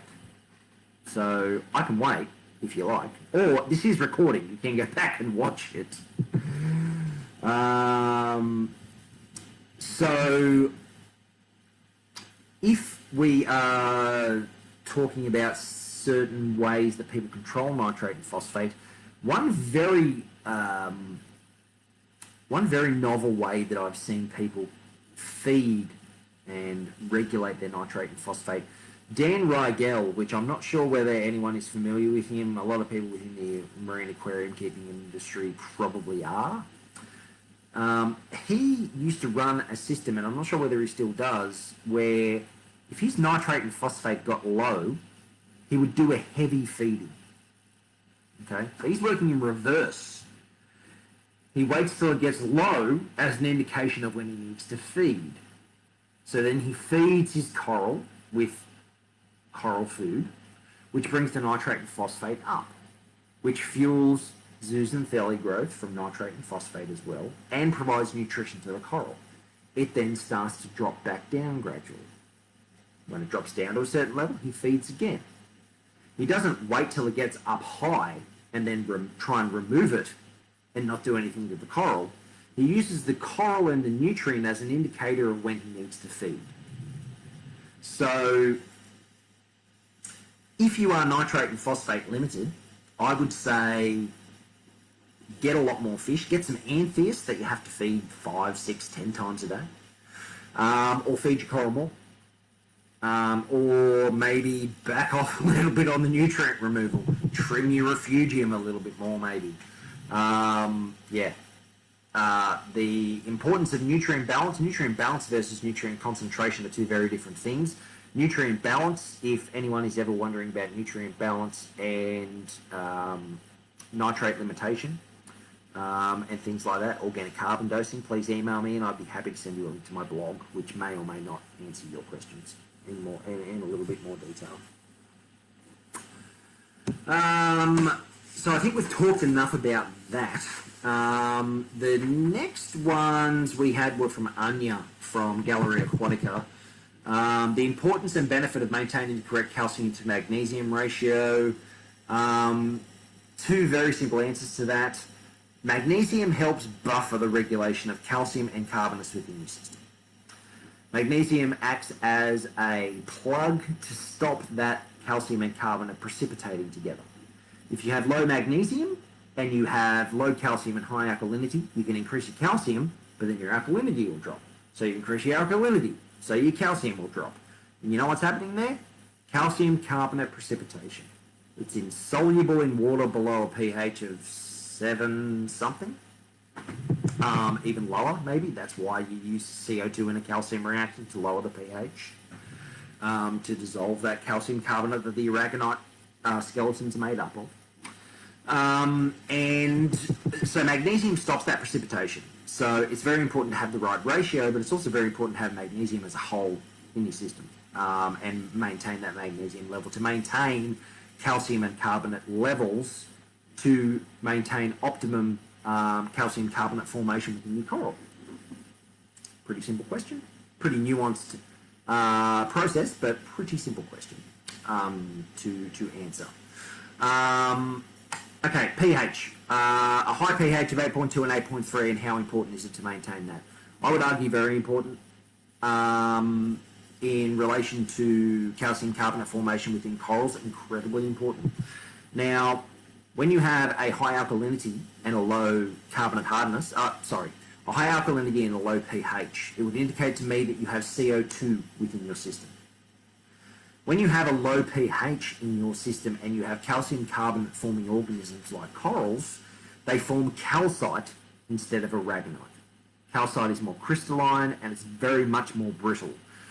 If you have ever had an aquarium, a marine aquarium, where you've had corals, SBS or hard corals, that snap very easily and are very much not dense, I suppose, is the description that I would use there. That is a surefire indication that you have had low pH within your system, or do have low pH within your system. Calcite formation is second to aragonite formation. Aragonite formation is a lot harder, and the corals are able to do it a lot easier. So maintaining a high pH minimises the amount of CO2 within the system, which minimises calcite formation, which maximises aragonite formation, which means that corals are going to be harder, they're going to be stronger. In relation to pH in regards to nuisance algae, I actually wrote a blog post on this as well in relation to maintaining high pH for elimination of Bryopsis. I have not seen nuisance algae really of any kind in a tank that maintains a pH above 8.3 consistently. And that's where Calc-Wassa, or calcium hydroxide, comes into it. Quite honestly, the king of pH and alkalinity supplements within this industry. I urge everyone to learn how to use it. It is an incredibly useful tool. And essentially what happens is the pH of nuisance algae inside the cell is a lot lower than that of the surrounding water. Just like osmoregulation in fish, if you have a lower pH within the water that's closer to the pH level of within the algae is going to find it a lot easier to respire, because they're not going to have to fight to regulate their own internal pH. If you have a higher pH and increase that gradient between the internal pH of the algae and the external pH of the environment, what's going to happen is the algae is going to essentially metabolize itself to death, or where it becomes so weak that other things can eat it or assimilate it, or bacteria can break it down. Okay? It's the same as supplying too much light to a coral. Too much light to a coral, they'll photosynthesize themselves to death, because they just work that hard to process all the light. They'll just die. Same sort of thing. I'll go into it in a lot more detail in my blog post. Anyone that's interested in it, again, send an email to gareth@pureaquatics.com.au, and I can send you a link to my blog post. Dinoflagellates, Bruce. I have not seen any research in relation to high pH and dinoflagellates. However, it would stand to reason that it would help to reduce it if it does it for other algae like cyanobacteria or bryopsis for that matter. Dinoflagellates more so regulated by increasing levels of nitrogen and phosphorus within the system rather than pH. That seems to be the go-to solution for dinoflagellate control. Low pH, and this is another question from Anya. Low pH and the dissociation of calcium carbonate and the release of phosphate from coralline algae. Now, as we all know, coralline algae is a calcareous algae. It takes up calcium carbonate to form its cell structure. And we were just talking about low pH, the formation of calcite, the release of calcium carbonate within the water and dissolving it. Algae takes up nitrate and phosphate.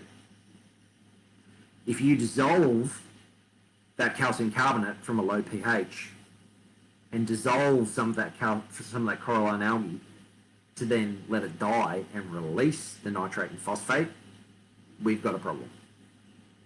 You'll probably notice that lower pH aquariums tend to not have as much coralline growth as higher pH aquariums. Whether or not they've got the same alkalinity and calcium levels, something to think about. It's not always going to be the case, but there is a correlation there. I've seen it time and time again, and I'm sure other people could probably back me up in that. The more you know, and this is how we can all help each other with our experience to link these things together to help each other. The Redfield ratio on reducing nutrient, Anya, I think we've gone into that in a fair amount of detail, more so than I even thought we would with Hassan's explanation. So, yeah, anyone that wants more information on the Redfield ratio, becoming nitrate limited, dosing organic carbon for nutrient removal, hit me up on my email. I'd be happy to send them the link to my blog. You'll probably need a six-pack to get through it, though. There's a lot of reading there, but it's good info. Nitrite toxicity in salt water. Why it's not an issue?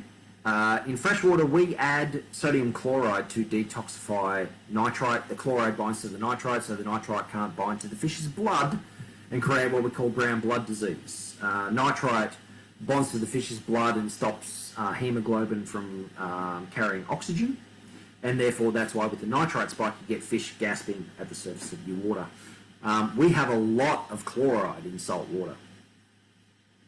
It's not an issue. It's not good, you don't want it in there for obvious reasons because it's going to affect your water quality, it's going to create bacterial blooms and all sorts of stuff.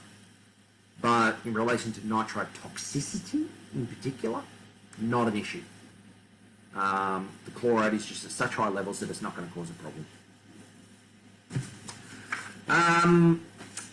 I have gone through my notes and it's 10 to 10, which I think is a pretty good run. But now we can go for a bit longer and open it up to some questions. If anyone might have some questions, any particular applications that they may have that they're struggling with, maybe certain tanks that they're having problems with, water quality issues that might just be stumping them. We can even talk about filtration a little bit if you like. I'll give you all a couple of minutes to sort of mill it over. If anyone wants to go for a bio break and go and visit the facilities, feel free. And we'll just muck around here for 1 or 2 minutes if people want to sort of put together some questions for me to answer. Bruce, don't go. We will miss you. Surely you've got a question.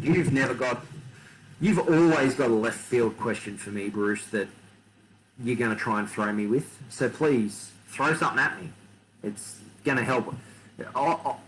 Oftentimes, troubleshooting this sort of thing and diagnosing it on the fly is a great way to learn for everyone. So if anyone has anything, by all means, throw it at me. You're very welcome, Shane. You're very welcome.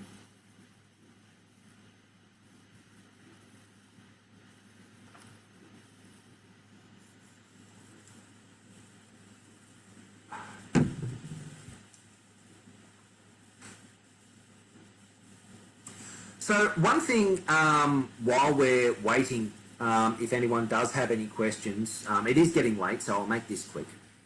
If no one else has any questions, is one thing that I notice all aquarium stores doing is someone will come into the store and they'll say, I've got an ammonia spike or I've got a nitrite spike. What's going on with my water? And you test the water and they've got ammonia and they've got nitrite, and their pH is okay, and they say, oh look, just do a water change. And they go home and they do a water change and they come back the next week and they've still got the same problem. Go home and do a water change, there's some bacteria. They go home and do a water change, their bacteria, stop feeding their fish, they've still got the same problem. What's going on? What's going on? Is there questions that we're not asking here? Is there something that we're not testing that we should be testing? So, if you dig a little bit deeper, you soon find out, oh yeah, I just got a rainwater tank installed. I've been changing my water with rainwater because rainwater's got no chlorine in it. That's great, right? Rainwater's really good. No. Unless you are supplementing a pH control or alkalinity control supplement, or you don't have any calcium carbonate based material in your tank, no, rainwater is not good. It's got nothing in it. So at that point, you need to go, what does the biological process actually require? The one thing that it requires, apart from oxygen and ammonia and nitrite, is alkalinity or carbonate hardness. Now, people do not test KH or alkalinity as often as they should. It is the most under-tested parameter within the freshwater industry. And I can guarantee that when these things happen, you're not testing carbonate hardness, and you should be. And if you were to test carbonate hardness, you'd probably find out it was zero. What happens when you've got no carbonates in the water? Well, just like humans need their blood for the hemoglobin to carry oxygen, bacteria need alkalinity or carbonates in the water to be able to oxidize the ammonia into nitrite and oxidize the nitrite into nitrate. The whole thing could have been fixed by adding a little bit of pH up. It is, your pH might be fine, doesn't mean your carbonate hardness is, and you should always be testing carbonate hardness. So try and be a little bit more analytical about when you look at water tests, and try and think, I've got these problems, what makes this work and why wouldn't it work? That's just something that I know doesn't get tested enough that I thought I'd bring up. So, mold control and humidity control in a small-scale aquaculture environment. I would say, Bruce, that you should install a exhaust fan. That will help with mold control. Hydrogen peroxide sprayed straight on mold will kill it dead. Ozone treatment, but you don't want to be pumping ozone into the environment because then it'll go into your water and so forth. You'll probably notice that in a very humid environment that your CO2 levels will be high. You'll probably get headaches more so than not. And your pH will be abnormally depressed compared to what it should be at a certain alkalinity, indicating that you need to enhance your amount of ventilation. That would be the simplest answer. You could add HVAC systems which recycle humidity and strip it out and stuff like that, but in essence, increase your circulation, put a big exhaust fan on the facility, up your heating a little bit. It's really the only way you can get around it.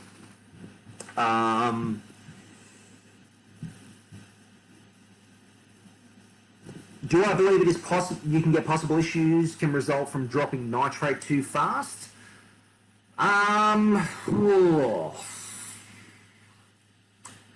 Nitrate burns a thing. I have seen some very close relationships between elevated nitrates and hexamita. Dropping nitrates too quickly, if we're talking about corals, probably yes. If we're talking about fish, probably no. It's not actually required for anything apart from heterotrophic bacterial metabolism. Excess nitrate is going to cause more harm than good, except for in corals where you've got zooxanthellae algae which are photosynthesizing, and if you were to, they can't regulate ions and salt and water in and out of their cell structure as easily as fish can. Corals are not equipped to do that. They're used to a very stable water environment. That's why maintaining stability with your parameters is so important, and why dosing pumps have been so instrumental in coral aquariums and reef aquariums in the past 10 years. So dropping nitrate too fast in a coral aquarium, I would say yes. Probably wouldn't drop it any more than 5 or 10 parts per million a day would be my recommendation, and I'm totally shooting from the hip there. But do it with caution.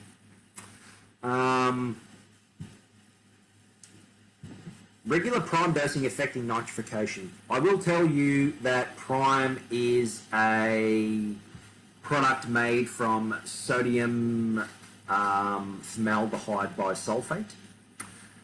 Sodium formaldehyde bisulfate binds ammonia, and it is, as far as I know, still available to the bacteria for nitrification.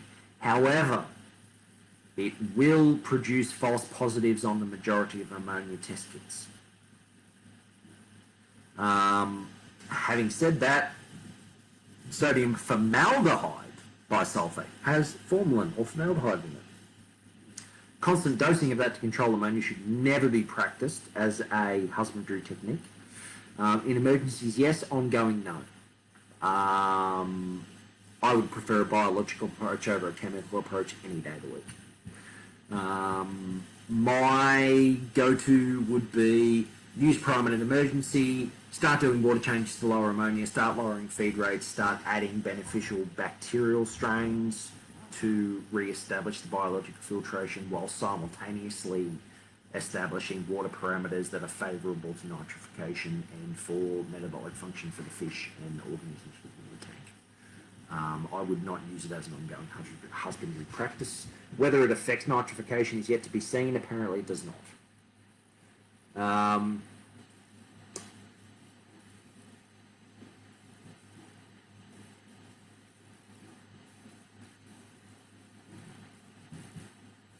Okay, Zoe has asked, can trace elements, i.e. potassium, be added to a calcium hydroxide reactor as well?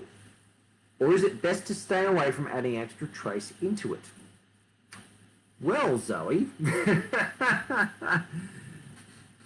I happen to know what your situation is with a calc water reactor.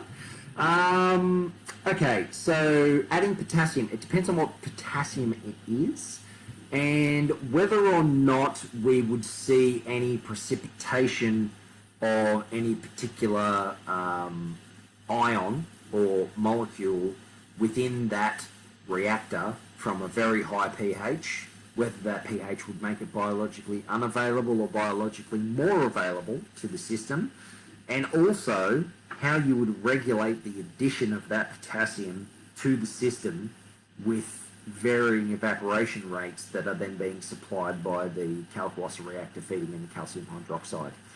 Calcium hydroxide is a pretty nasty chemical, not as nasty as some, but it is a pretty nasty chemical. The pH resulting from that is somewhere around 12 to 13 in some cases. And precipitation of potassium, whether it's potassium chloride, potassium sulfate, potassium carbonate, that would be a big no-no because that would just precipitate out your calcium. Yeah, the way calcium hydroxide works is it binds the CO2 within the system to make bicarbonate. So the hydroxide and the CO2 make bicarbonate, calcium breaks off. And then the extra hydroxide ions shooting around in the water increase the hydrogen potential of the water, which pushes your pH up. Now, if you start adding things in there that have got certain levels of CO2 in it or certain other things, I'm not a great chemist. I have taught myself a lot. And so I'm by no means proficient in chemistry and how those two would react, but I would recommend against it. I would use a separate dosing pump. to dose a potassium or any other supplement for that matter, just because of chelating ions with high pH and all sorts of other reactions that I wouldn't even know where to start, but I would steer clear of it. Mr. Wolfram, thank you for joining. Great to see you again.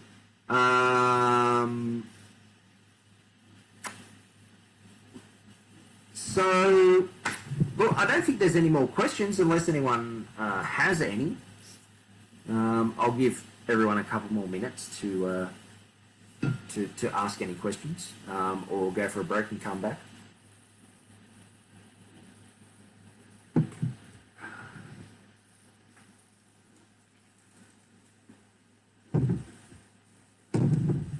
Thanks for joining, Kevin. Great to have you here. Yeah, Zoe, look, I'd welcome a chat more about it, but I think it's probably best to steer away from it anyway. You'd have more control over it, I think, on the dosing pump system, honestly. Well, guys, it looks like that's it. We've still got 20 watches. We've had some great interaction tonight. It's been an absolutely fantastic turnout. Again, I'd like to thank Paul Talbot for giving us all a platform to talk about things on. We really need some more interaction with everyone, guys. Please do not hesitate to contact me or Paul about any concerns you might have. If you want to remain anonymous, please let us know, and we'd be quite happy to help you out with any issues that you might have. Look, speaking frankly, I do know and understand some people's trepidation with posting and having a public voice about certain things, given past experiences. And I understand it, I do. And look, if you have any concerns about that, you can come to myself or Paul or John Bailey in confidence, and we'll endeavour to help you however we can. But as an industry, we are stronger. We're very much stronger together. We need to lean on each other and utilise our resources a lot better than we are, because Australia can honestly be a powerhouse in the aquatic industry worldwide. We are not reaching our potential at all, and from someone who sees worldwide aquaculture and aquatic developments on a daily basis and has huge exposure to it myself, I can say right now that we are not reaching our potential, and there are so many things that we could be doing that we're not doing, that we're only just starting to do, and only together can we help each other to advance. So guys, lean on each other. Don't be afraid to ask questions. Come to us if you want to remain anonymous, as I said, and let's all get this pumping. Please, also, I would ask for you guys to support the PIAA. The PIAA are doing fantastic work with the with the Aquatic Advisory Group being formed. We're really going to have some push within this industry, and we need your input.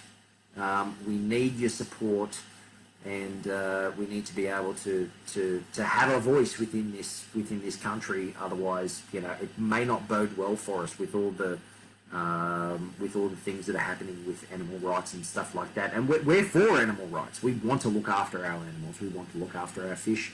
And if tonight is any indication on how many people were willing to sit back and listen and get involved, as a first session, that is very much that mythology and that idea behind what we're sort of looking for is alive and well. So. Yeah, I would really encourage everyone to get involved. So yeah, guys, again, thanks, Paul. Thanks for your time.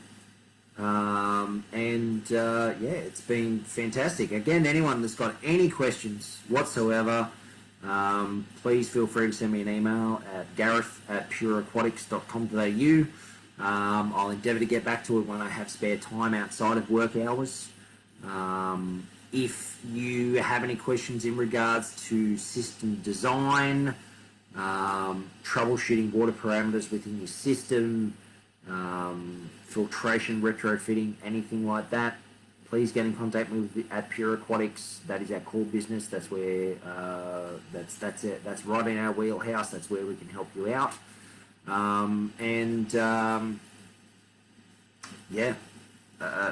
Happy to work, happy to help wherever we can.